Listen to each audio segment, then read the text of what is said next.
This is StratNews Global. I'm Amitabh, Revi, and on the gist today, we're looking at the attack on the former president of the Maldives, Nasheed, and its implications for that country and the region.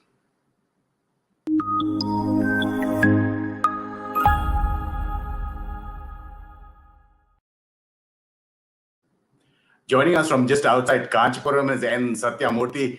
He's a distinguished fellow and the head of the Chennai Initiative with Observer Research Foundation. Mr. Moorthy, thank you so much for your time. Thank you. Good evening. Good evening, Mr. Moorthy. Mr. Moorthy, that May 6th attack, now, when we see subsequently how much of medical surgery had to be done on former President Nasheed and all the information that came out, it was quite horrendous and definitely seemed targeted at him. The significance that you would attribute to somebody wanting to assassinate the former president and the current Speaker of the Majlis? Yes, definitely it was a horrendous crime, both against President Nasheed and, as it's commonly known even today, and also Maldives, plus, as you rightly pointed out, the region as a whole. The thing is, Nasheed has been outspoken on a variety of fronts, for instance, on democracy inside the country, then on Islamic terrorism in that country and elsewhere. So over the last 10, 15, nearly 15, 20 years of his active political life, he has been outspoken in his criticism of enemies of democracy and enemies of secularism, as we have generally known. And this is more important in the case of Maldives. And they have taken a personal hit at him. Thankfully, God willing, he has survived it. We're seeing those pictures, that was CCTV footage that the Maldives police released, and you're seeing former President Nasheed walking down those. Now, since both you and me have been to the Maldives so many times, those very small, narrow alleys, there is a bodyguard, but there is somebody else in front of the bodyguard as he walks down there. This is, again, footage that the Maldives police released of a suspect talking just across the road, I do believe. He was arrested later. This was what the police said was the mastermind. Now, 3 people have been arrested. The police, Mr. Moorthy, saying that they have extremist connections. Now, no further information has been given on that probe. Like you're saying, he had a lot of enemies. True. Police have arrested 3 people in connection with the attempt on President Nasheed. In the southern island of Adu, they have arrested 7 people much later, about a week later.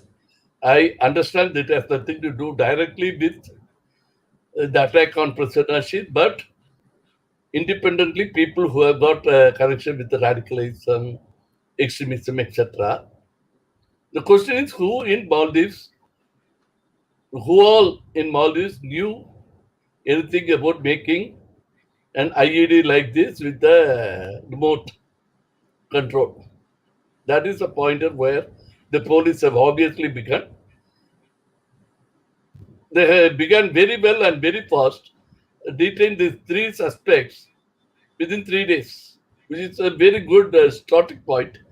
But after that, nothing much has come out of it. And of course, they have been remanded to 15 days police custody. That should end any time now. Then they have to be produced before the magistrate, the court. Then we may get to know the latest input on the investigations, what else, etc. But one thing we have to remember here, even after their arrest, maybe even 2 days after their arrest, Maldivian political leadership has been saying that we have to find out all those conspirators behind this attack. So what it means, we don't know. They have promised to bring them to justice.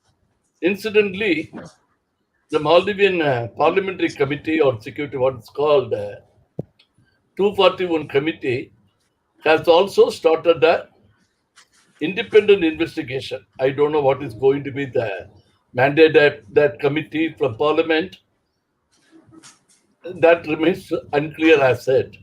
Whether it is going to be a parallel criminal investigation, or are they going to do some kind of a security audit, which again has comments independently, directed by President Soli.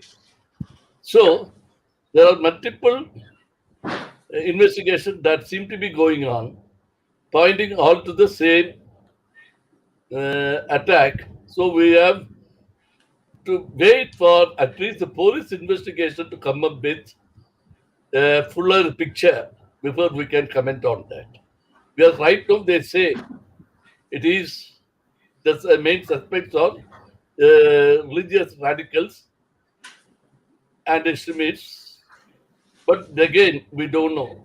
In the sense, as we know, about 200 Maldivians had been Yep. to Syria, and many of them, at least some of them, nearly 50 of them, returned over the last 1.5 years after the ISIS failed in Syria. So, independent of an international organization directly involving itself, there are those guys who have returned, or others locally independent of these people who may have picked up this bomb making technique from them. So it could be a lone wolves, or someone with a commitment to the Islamic State idea without a direct linkage to the Islamic terrorism per se, or Islamic terrorist groups are involved. As we have to recall, mostly if there is an Islamic religious terror angle involved, they claim responsibility then and there. Today, down 10 to 11 days down the line, no one has claimed responsibility of that count. So we remain to wait and watch for the police investigation to get a clear picture. Until then, it Right. will We only just be speculative. Right, as you're pointing out, Mr. Murthy, at one point of time, Maldives is said to have the highest per capita foreign fighters with the Islamic State in Iraq and Syria, and we're laying out some of the instances that have happened in the Maldives or connected to the Maldives. How serious is radicalism, and especially connections with groups like the Islamic State and Al Qaeda in the Maldives? Because the instances that have happened have not been as serious as this one. Definitely. But again, I do not lay too much seriousness to this per capita fighter or conversion, things Yeah, like sure. that.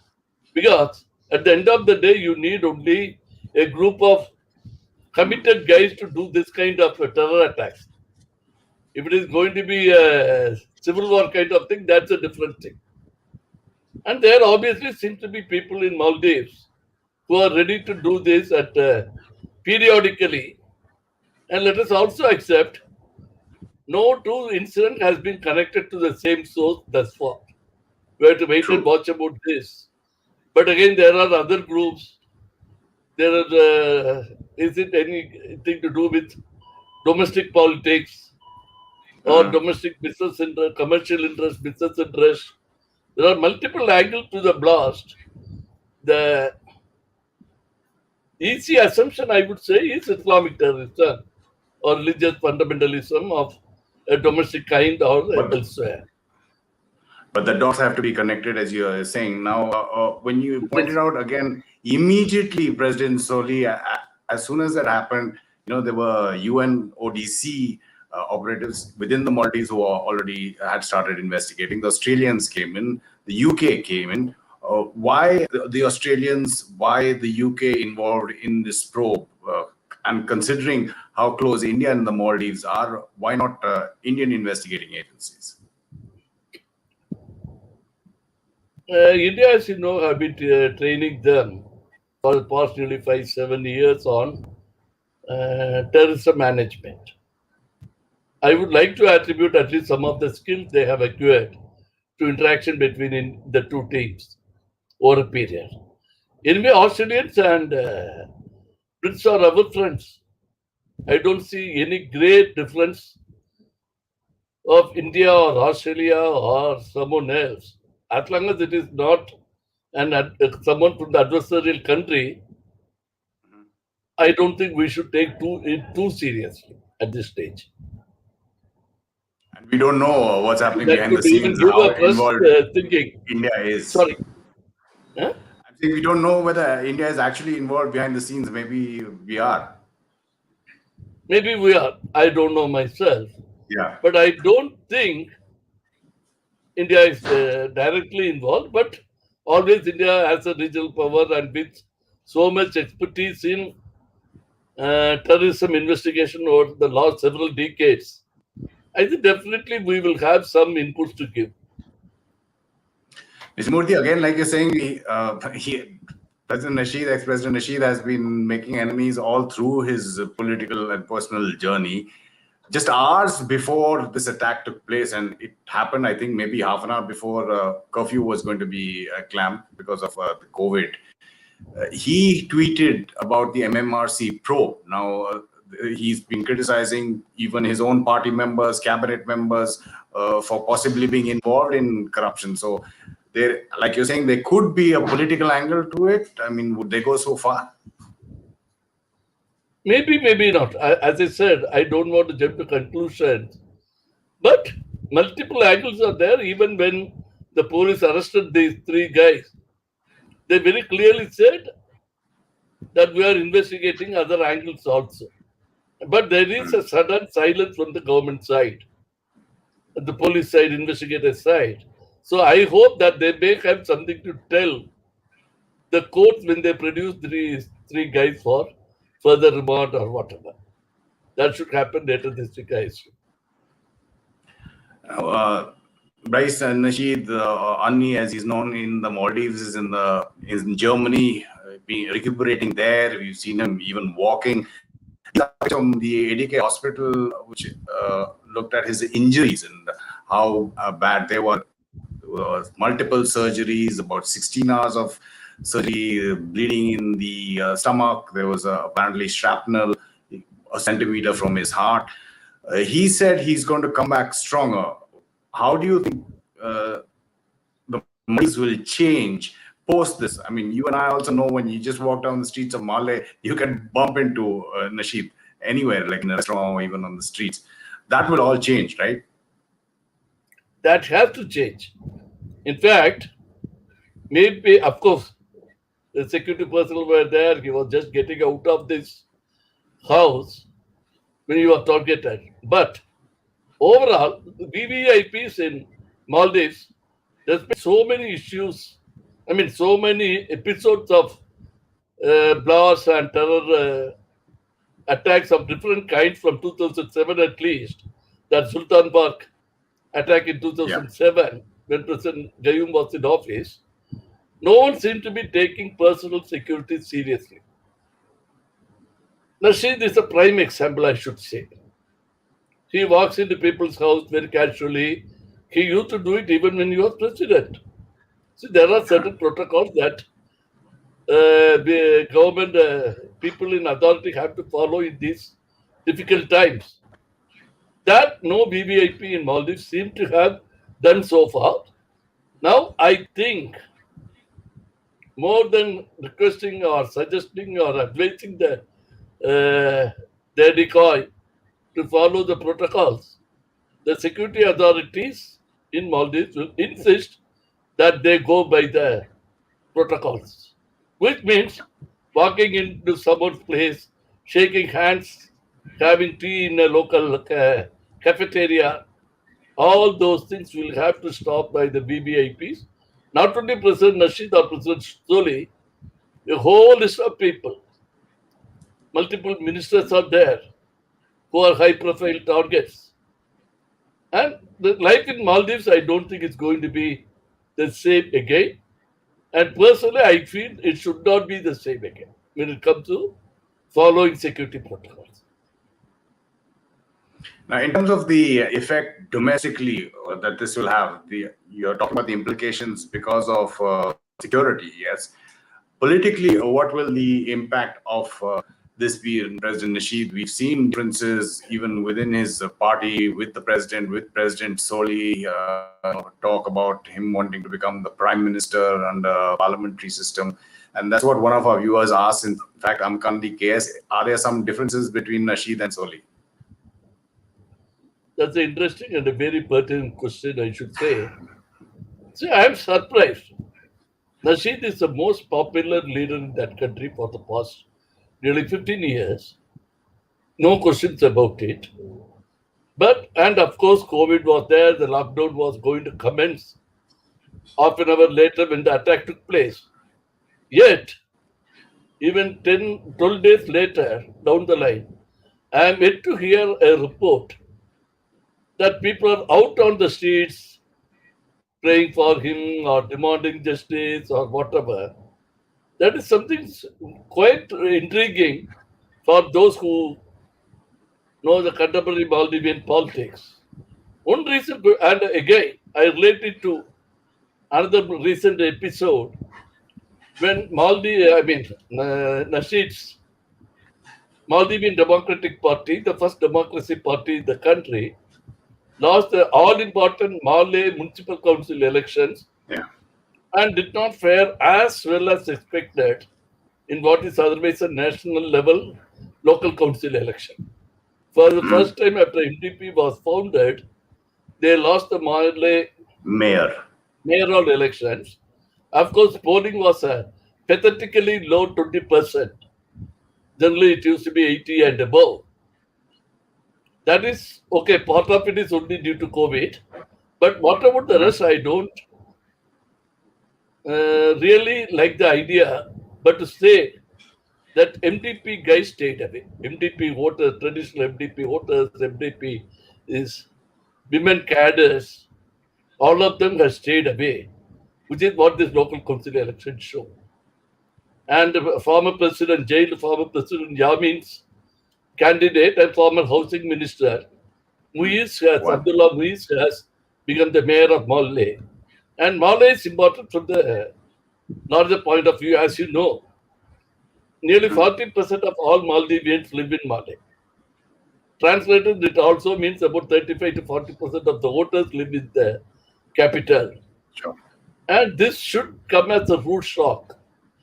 One, as you pointed out at first, President Nasheed has been going after his own party men, his own corruption front. That is one of the three major issues the party came to power on. But again, regarding Yamin government, again, no one has been able to tell me why President Nasheed couldn't have taken it up with his closest friend and kind of a relative, President Soli, whom he nominated because Nasheed himself couldn't contest the 2018 elections. That is a very grey area, the relationship between the President Soli and Speaker Nasheed. Nasheed is a party president. Nasheed was supposed to be contesting for the organizational elections to be held, originally scheduled to be held on 29th May. But after this happened, though Nasheed camp inside the party wanted the elections, thankfully a better counsel prevailed. Then President Soli openly said, let us put up the organizational elections. So, can President Nasheed win the party election? I don't know. I will give you two specific reasons. Immediately after the parliamentary elections of 2019, there was a kind of a cold war between two camps. One led by President Nasheed and the other identified with President Soli on the choice of the speaker. From what I could make out from the local media reports and others, Nasheed's candidate in inter-party discussions could get only 20 of the 65 votes, right? MPs of the party in a 87 member parliament. Yep. So, to save faith for everyone, President Nasheed had to become speaker. And as you mentioned, after the loss of Male and other important municipal councils in last month's election, that was on April 10th, Speaker Nasheed asked the president to switch over to parliamentary democracy and said he wanted to become prime minister. I don't think any leader in any democracy can say, I want to become prime minister. Maybe his intentions are there, his intentions may be good. And let me be very honest that inside MDP, as things stood in 2018, which has been tested again, there is no one to challenge or contest and win against President Nasheed. But should he have said this?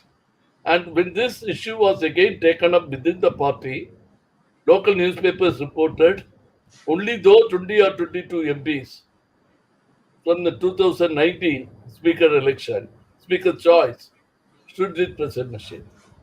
The unfortunate thing for Maldives today, this should be of greater concern for India and all friends of Maldives. I'm not talking about individuals here. Is there is a government which has got two-thirds majority in parliament. Super But majority. from day one, the sense of political stability is missing. And afraid that people who have lived under a sultanate or one form or other over the last 1,000 years, please, this is one thing that we have to give credit to Rasheed and MDP for ushering in democracy in a country that was under a one-man rule for 1,000+ years. Yet, there are people who think that they can dictate terms. It was Gayoom in his time, Yabin in his time, and Nasheed also seemed to be walking that path, and not necessarily a full democratic path. Whether it is, but then, more importantly, because of these contradictions, I'm afraid people are beginning to lose faith, particularly in MDP. I'm not sure if they are losing faith also in democracy. This is a greater concern that India should be looking at, and other friends of Maldives should be looking at. But there is nothing that outsiders can do there. It is an internal problem. It's a domestic issue. It has to be left there. Talking more domestic issues, when you look at radicalization, it's not that the Maldives has not been aware of it. They have been since 2019 trying to, or even before that, trying to follow an all-government kind of approach in countering radicalization. It's not just the MNDF or the police, you have NCTC, you have the other ministries, including family welfare, because religious affairs, which have to be involved in various functions. Do you think that, how successful do you think that has been? De-radicalization. It was going fairly well, but I think they tried it out only for a few weeks to a few months. See, it began with mainly with the publication of the report of the Presidential Commission of Inquiry that investigated one of the 3 or 4 murder cases suspected by terrorists or militant or extremist groups in the previous 5-6 years. There they have established that affiliates of Al-Qaeda and breakaway sections of ISIS, which were broken away from Al-Qaeda factions, were present there and they were operating there. And they were responsible for the disappearance and suspected death of Rilwan, the journalist. From then on, the Soli government put all their heart into the problem. They started arresting people. They started increasing the security vigilance across the cities and islands. And more importantly, they took it up socially. And as you pointed out, they started educating people. They approached the religious scholars to tell the people that uh, Islam doesn't, this is not the kind of jihad Islam was talking about, that kind of a thing. But unfortunately, I think the COVID came came on the scene, and all the energies of the state had to be diverted there. And particularly in a country like Maldives, where Yep. police and MNDF, that is their defense services, they take a lot of multiple roles, including in situations like this, like during tsunami, etc., more than we Indians understand. The diversion was acceptable, but I'm not sure whether that by itself or more arrests or greater education in a short span of 1 year would have averted a blast like this. But again, as I said earlier, within a week of the three arrests and the blast and the three arrests in Mali, the security forces have arrested 7 other radicals in the southernmost island of Adu. And they also seem to be having radical and terrorist intent. Of course, we have to wait and get more information on what exactly they were Sure. capable of, or they Now, Mr. intended. Moorthy, I mean, India has been aware and has been working on it in terms of how much of a worry is radicalism within the Maldives, and especially when you have so many uninhabited atolls which can be used. There was fears of another Mumbai-style attack. You know, we're talking about Al Qaeda, Islamic State. There were connections with Pakistan as well. Taiba earlier. How worried will India be, and how will India be dealing with that? See, India should always be concerned about our neighborhood first, particularly after Kathmandu air hijack in 2001, because our neighbors are being used by forces inimical to India to target us. In the case of Maldives and Sri Lanka after the Eastern attack, they were also becoming targets by themselves. It is just not that it is about this, but they were also becoming targets. And India, as a country with the capacity and capabilities and experience and expertise, has always helped Maldives. See, at least Sri Lanka, for instance, had their experiences with the entity terrorism. But Maldives did not have, so almost from the beginning, even during Gayoom's play, even when we had other differences with the Yamin administration, this counter-terrorism cooperation was continuing.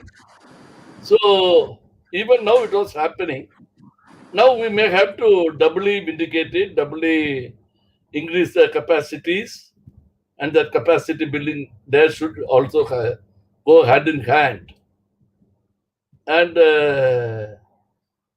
already we have been sharing information with the Maldives for whatever possible or triangular cooperation between India, Sri Lanka, and Maldives, and on narcotics smuggling, big time narcotics smuggling is established.